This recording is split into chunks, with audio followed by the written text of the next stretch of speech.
வணக்கம். காங்கிரஸ் எம்பி ராஜினாமா பாஜகவில் இணைந்தார். நாடாளுமன்ற மாநிலங்களவையில் 37 உறுப்பினர்களின் பதவிக்காலம் முடிவடைவதை ஒட்டி நடைபெற்ற பிரியாவிடை நிகழ்வில் எதிர்க்கட்சித் தலைவர் மல்லிகார்ஜுன கார்கே ஆற்றிய உரை ஒட்டுமொத்த அவையையும் கலகலப்பாக்கியது. முன்னாள் பிரதமரும் மூத்த உறுப்பினருமான எச்.டி. தேவகவுடா மற்றும் பிரதமர் மோடி இடையிலான அரசியல் நெருக்கத்தை கார்கே தனது பாணியில் கிண்டல் செய்த விதம் அனைவரையும் ஆச்சரியத்தில் ஆழ்த்தியது. அரசியல்வாதிகள் நாட்டுக்கு சேவையாற்ற எப்போதும் சோர்வடைய மாட்டார்கள் என்றும் புகழாரம் சூட்டிய கார்கே சட்டென பேச்சை மாற்றினார். தேவகவுடாவுடன் தமக்குள்ள 54 ஆண்டுகால நீண்டகால நட்பை நினைவு கூர்ந்த கார்கே, அவருடன் பல தருணங்களில் இணைந்து பணியாற்றி உள்ளேன். என்னிடம் மிகுந்த அன்பை பொழிந்தவர் அவர்.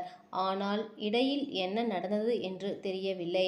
அவர் பிரதமர் மோடியை திருமணம் அரசியல் ரீதியாக செய்து கொண்டார் என்று நகைச்சுவையாக குறிப்பிட்டார். இதை கேட்டதும் அவையில் இருந்த பிரதமர் மோடி உட்பட அனைத்து உறுப்பினர்களும் விழுந்து விழுந்து சிரித்தனர். சமீபத்திய தேர்தல்களில் தேவகவுடாவின் மஜத கட்சி பாஜகவுடன் கூட்டணி அமைத்ததை சுட்டிக்காட்டியே கார்கே இவ்வாறு பேசினார். முன்னதாக பேசிய பிரதமர் நரேந்திர மோடி அவையின் மூத்த தலைவர்களான தேவகவுடா, சரத்பவார் மற்றும் மல்லிகார்ஜுன கார்கே ஆகியோரின் அனுபவங்கள் நாட்டிற்கு பெரும் சொத்து என்று பாராட்டி பேசினார்.